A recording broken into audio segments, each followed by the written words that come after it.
So hi friends, గుడి లోపలికి అయితే వస్తున్నాం. ఇక్కడ ఒక దేవత అయితే ఉంది, అమ్మగారు.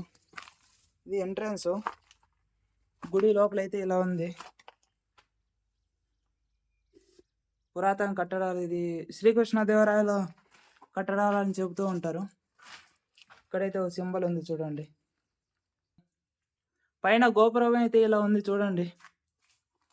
ఇక్కడ నరసింహస్వామి ఉన్న స్టాచ్యూ ఉంది చూడండి. ఇది రీసెంట్గా పూజ కూడా ఎవరో చేసి దీనికి అంతా తవ్వినట్లున్నారు. ఇది ఎంట్రన్స్. ముందైతే శ్రీకృష్ణ దేవాలయాల కాలంలో పూజలన్నీ జరుగుతుండేది. ఇక్కడ మా ఊరి గ్రామంలో అయితే ఒక్క రోజులో నిర్మించాలని చెబుతూ ఉంటారు దీన్ని. ఇక్కడ ఒక అమ్మవారు ఉన్నారు చూడండి.